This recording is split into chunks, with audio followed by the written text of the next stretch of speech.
Today we're making a budget pie. Now pastry is fatty obviously, and the sauce I'm going to make is quite fatty, providing you just have it with vegetables. Occasionally it's a family winner. So I picked up some gammon pieces yesterday and I just slow cooked them in a pan with a bay leaf.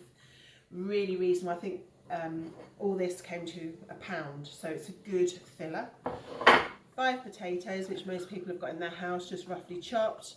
275 grams of mixed cut up small veg, always good to have in because that goes into pasta dishes and everything. And the plain flour, Welsh butter, Welsh milk is going to make the white sauce. So this is the pie I'm going to make. It's going to have pastry on the bottom, pastry on the top. I'll show you it in different stages so it's nice and easy. Most of you know how to do this. This all started out so I could teach my son and just write recipes out, but some people have asked if I could actually do it in a video form. So I'm just going to do it really simply in stages. So initially I'm going to focus on the white sauce. So I've melted, I normally do this in a smaller pan, so I don't know how I'm going to get on with this, but it's easier for you to see. I've melted the 100 grams of Welsh butter and you can see it just starting to bubble around the back. Okay. Now I've never done this because normally I just gauge this myself. I've done it so many times. There'll be chefs or cooks everywhere crying into their hands, so I'm going to sprinkle some butter in, flour in, sorry, butter. Right, so this is plain flour. I'm just gonna. Now the idea is you get all the lumps out. Now with a smaller pan, for me it's easier, because this is what's going to add to your thickness. Okay, so you can see it's thickening up and we're getting the lumps out. I'm going to put a bit more in because I want quite a bit of sauce really. So here we go, get that in.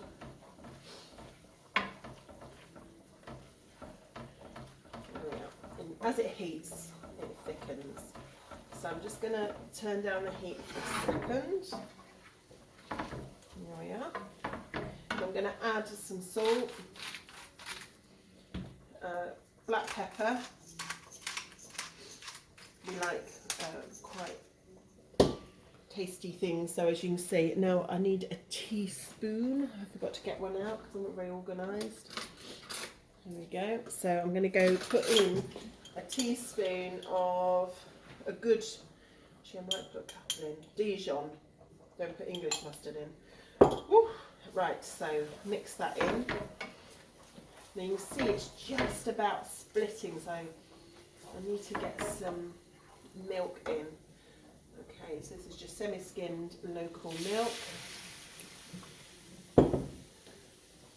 And you've just got to get that milk in so it all thickens. Now you're probably looking at my hob and despairing. I've taken this off the heat slightly because seems to be going a bit fast. So you can see there's loads of lumps in. These will come out, she says. I have been known to sieve this before now, where I've done it wrong. Like I say, I'm not an expert chef. I'm just do things for family, friends, do a lot of freezing for other days because I don't want to be a slave to the kitchen. I'd rather do batches of stuff, and then other days you sort of, when you're busy, you just get something out of the freezer. I think this is going to go. So gradually you're trying to get that flour into the milk. And this is great because it holds all your ingredients together and keeps it nice and moist. Very, very tasty. There we are. So you can see it starting to go now in, so that'll give you a good sauce. And when that's mixed in, I'm just going to put it to one side, parboil my potatoes and get my filling ready. Hang on. There we are. Actually, I'll tell you what I'll do now. It's starting to go a bit. Because haven't defrosted my veg for now, I'll just get my That's 270 grams of chopped veg. Put that in, and then that will defrost that as we go, as well, while I'm doing other stuff.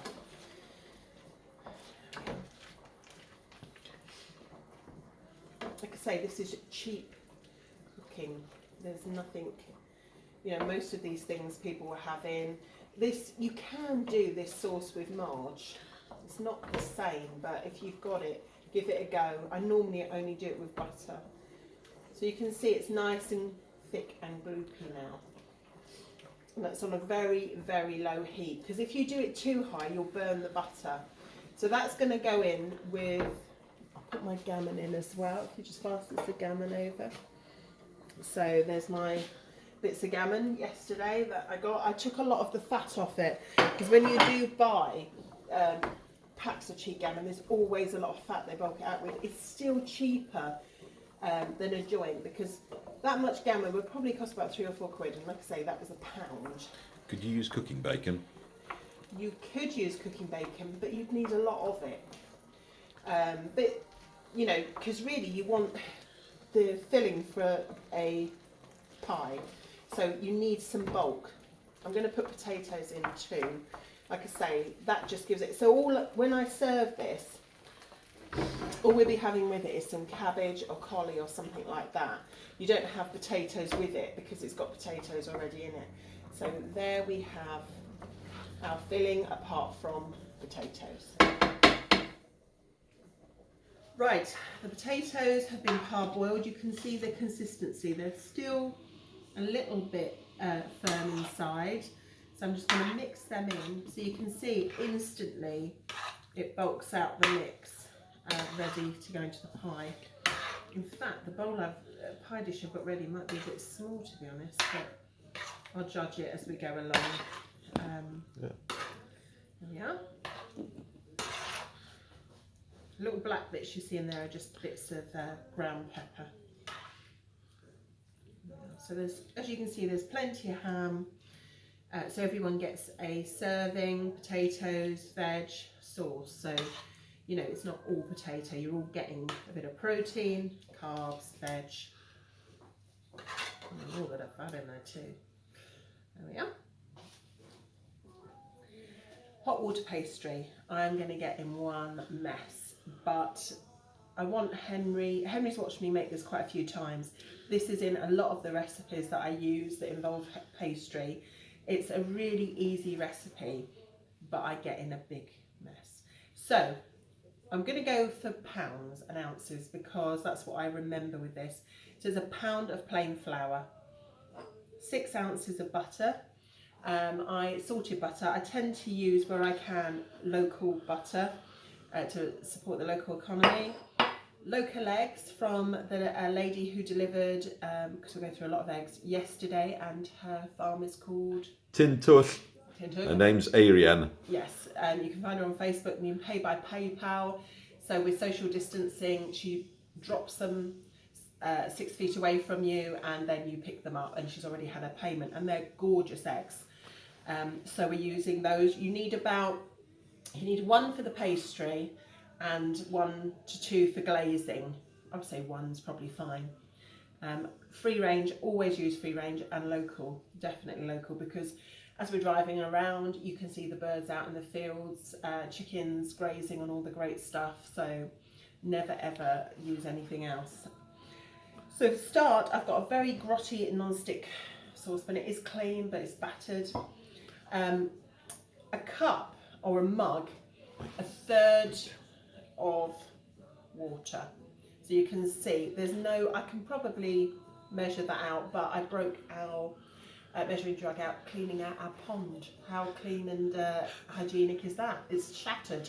So here we go. So that just gets tipped into our saucepan, and then the 6 ounces of chopped butter go in there. And then I'm not going to do it on our hob to show you because it's obvious. You just put it onto a low heat and make sure it all dilutes and is hot. So I'm going to put a bit of pepper in. Surprise, surprise. No salt because it's already salted. So that will dilute down, and then I'm going to add it to our plain flour and just mix it in.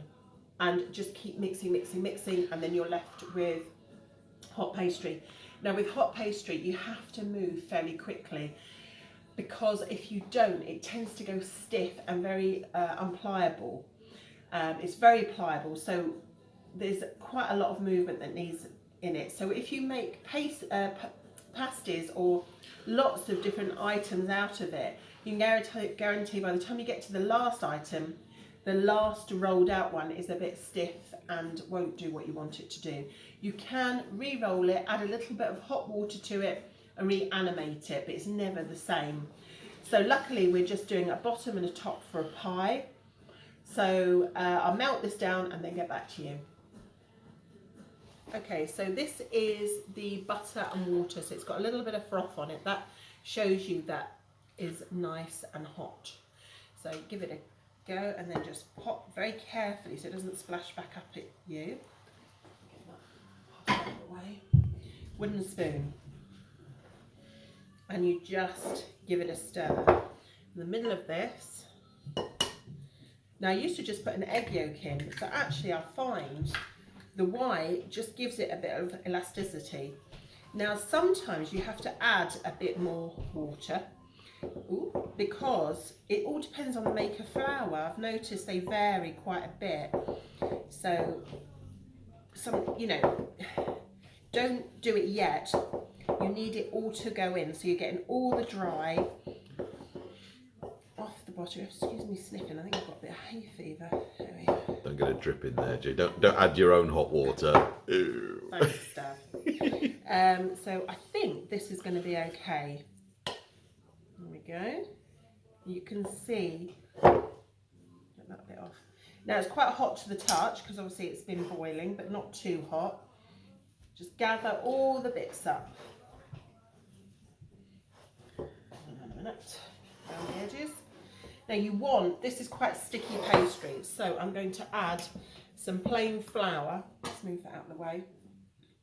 Here, so it doesn't stick.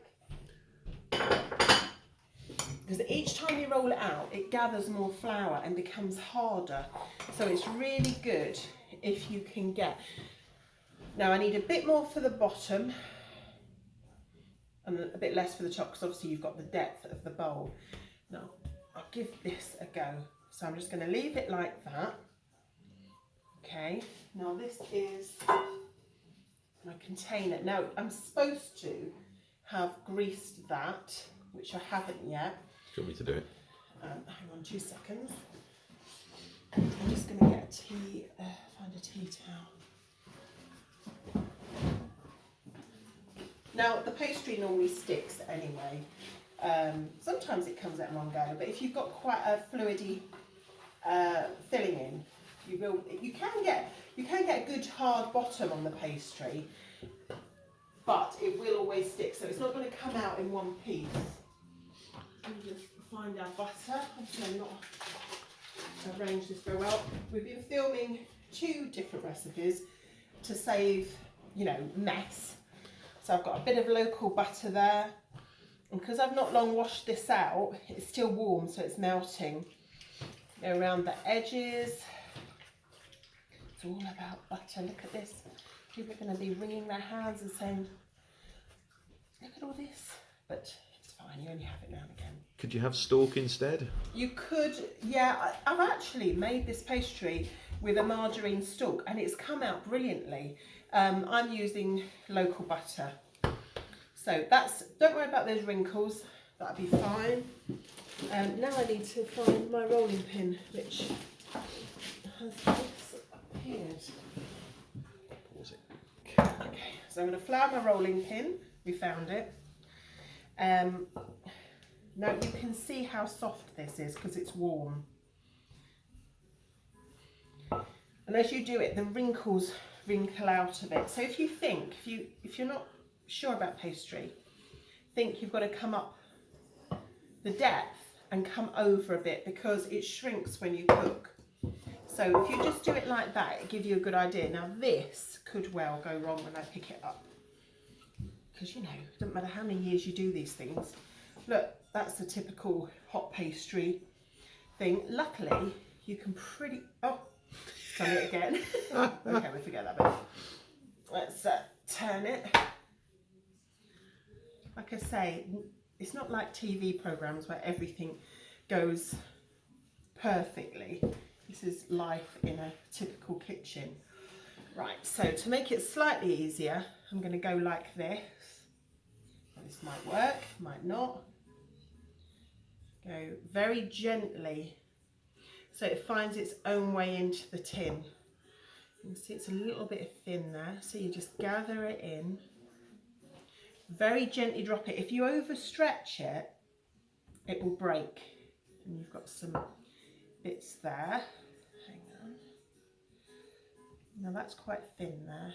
You can, okay. Right, so you've got plenty around the edge here. So what I'm going to do is, with quite a flat knife, is just go around the edge, not pulling, because then it will shrink back in when it cooks. Some people pre-cook their bases. This isn't a very thick one, I'm not going to. Just means a bit of longer oven time. But because I've pre-cooked our ingredients, it's not so much of a problem. Okay, so you can see there on the edges. So then we'll put our filling in. What I'm going to do actually now is roll out the top. So remember, you've got this as a thing. You want to go a bit further round. Now I've put the offcuts back into the bowl, and they will go back in quite happily with the still hot pastry. Okay, this is where you start to run out of room and get in a bit of a mess. Now I always do a pound.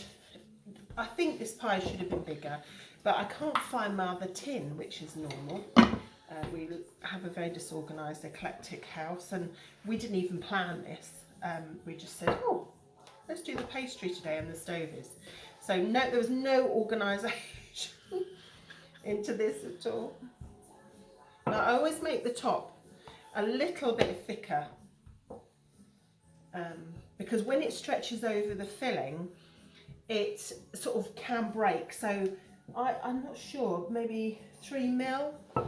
If you skimp it, like I say, it cracks and breaks.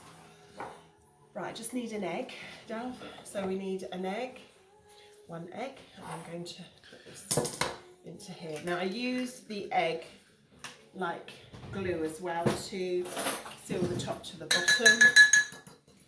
So we just give that a quick whiz up there. And then I'm going to go around the edge with my egg yolk. It's easier to do it now before the filling goes in, otherwise you tend to drag all the filling round as well. Okay, and then I'm going to get our filling. Now this is the filling we made earlier, so this is gammon, potato, chopped veg. Now Dad said something to me earlier, I normally put onion in it. I sometimes do put onion in it, but not everyone likes onion, so I left it out. The Dijon mustard that I've put in gives it a really good flavour, so that's not a problem. You know, there's plenty of flavour. Right, obviously using a spoon, not the right thing. Gently put this in. This is where Dav tends to get excited, because he knows he's going to get a pie at some point. It's a wonderful day for pie. Yeah. So just go round, and it takes more than you think. I could have, like I said, I could have done with a bigger thing, but there we go. If you're not sure about your container, you can always put your cooked filling in and see if it's going to fill it, and then if it does, then you just wash out your tin and start again. So it's a good judge. Got some on the edge there. It's all right, doesn't matter. So look, all of that, it looked like it was gonna, and you don't want a mean flat pie. No. No. So we're gonna put pretty much, because that will all sink down. Make sure the meat is evenly distributed. Are you going to put the bird in it as well? No. I'm just going to put the bird in it today. The bird is something that you put in and it sends steam out the top of the pie. But I don't even know where it is, and It's up there. I'm not doing it, so shut up. My helpful assistant. So there we go. So lots of pie filling in there. Now that should do a good 6 deep things. Now because this is quite deep, it's not going to be easy to get out. This isn't the best tin. You're much better with a flatter, wider tin so you can get your spatula under. But I tend to use this for sort of deeper pie fillings, and it's what I've got. I'm not going to race out and get one because obviously we don't want any unnecessary travel. So here goes. Okay. Now while I've been talking, waffling on, this is merrily getting stuck. And this is a marble top, which really should make it easier. So just beware. Okay. Now you can see, as it's gone cooler, it's gone less pliable. That's why you've got to work pretty quickly if you're doing pasties. So you just pop that on. Now feed it back into the pie a bit. Don't stretch it over. Now you can see I'm going to be left with some, which I'll find useful. That's no problem at all. If you don't, I'm just going to cut round with quite a blunt knife. There we are. Go round there.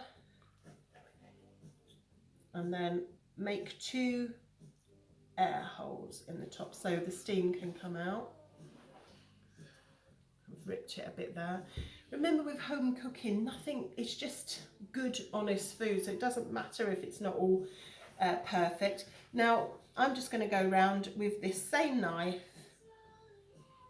and this would just make sure that your pastry is sealed. You can use a fork. Some people like to use a fancy pattern cutter. Doesn't matter, as long as it's sort of adhering the 2 pastries together. There we are. And then, actually I didn't need 2 eggs because obviously these are quite good big free range eggs. So I'm just going to go over it. Now cover all of your pastry, and this will give it a golden brown finish, which makes it beautiful. I always wonder, I see loads of insipid pastries and I think like that are completely white, you know, especially mince pies, and they've got no glaze on them, and I think, God, they look anemic and unappetising. Now as you can see, my fillers, they're quite uneven. Now sometimes with the extra I make little shapes.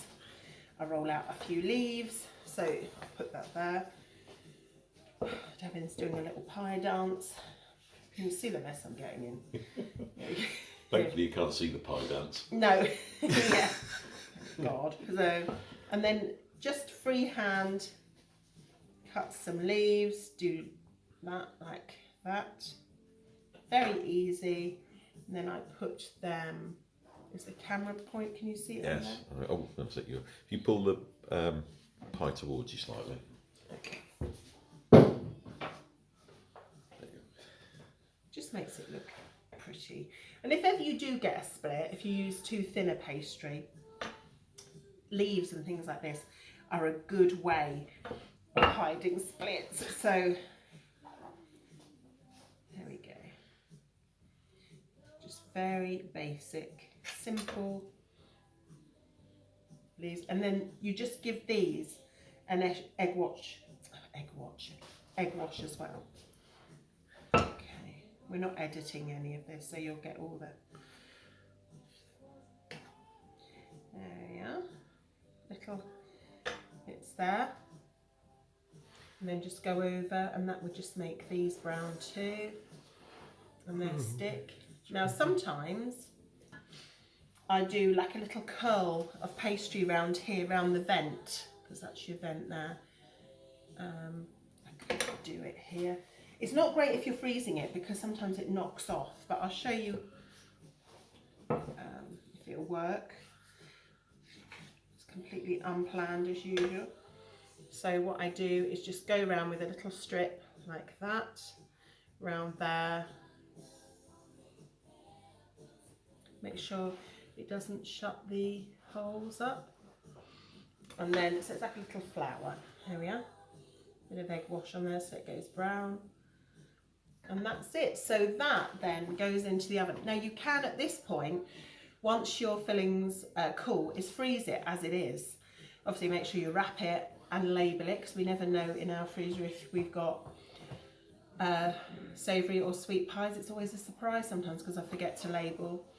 And then you can get that out and then just put it straight into the oven, or you can cook it and then put it into the freezer, and it seems to do really well reheating, or you can just cook it and eat it. Now we're not having this till later for another time, so I'll probably put this in the oven when I'm cooking other stuff, let it cool, and then wrap it and freeze it for another day. And it's quite a nice thing to look forward to. Sometimes when you've made things that day, you don't fancy them, but then a few weeks later you'll think, oh, we've got that pie, and it's excitement in the house. Dav's frowning because he's not having pie tonight. Now I'm just going to move that out of the way. Now you can see I'm left. So a pound is, I don't under skimp on pastry, because there's nothing worse than having to remake more. Now you can see it's gone quite hard. You don't really want to overwork hot pastry, but I'm going to find a use for that, a little bit extra, and a bit later I'll show you some ideas of what you can do with it. You know, like excess, I'll weigh it so you know what's there, and then we'll think of something we can do with it. Hope you enjoyed this video. I will send you, I will put the picture of it cooked at some point, but this is Gina's homemade gammon, veg and potato pie. So here's the pie, gammon, potato and mixed veg pie out of the oven, and it took about 35 minutes. Remember, the filling was already pre-cooked, so you can hear it's quite nice, so it should be nice underneath as well. And the pesto and feta bites that I did at the end with some leftover pastry, I would say they were in there about 20 minutes, but keep checking them. So obviously it depends how thick you do them. I'm going to cut one in half. I've already tried one. They're really nice actually, considering they were a last minute surprise. You can, with a pie, you can either eat it now. So what you would do is make it and then cook it, say 40 minutes before dinner time, so get all your veg ready. Or cool it down and freeze it, or put it in the fridge and then just reheat it. Now this pastry actually reheats not badly in a microwave, so you could just cut it and put it in. Always better in the oven, but you've just got to be careful. If you think in your oven and reheating, you might be better taking it out slightly earlier, otherwise your top will go too brown with a second reheat. Very tasty, and I hope I've inspired you to do a little bit of pastry, because it's not as scary as it looks. Bye!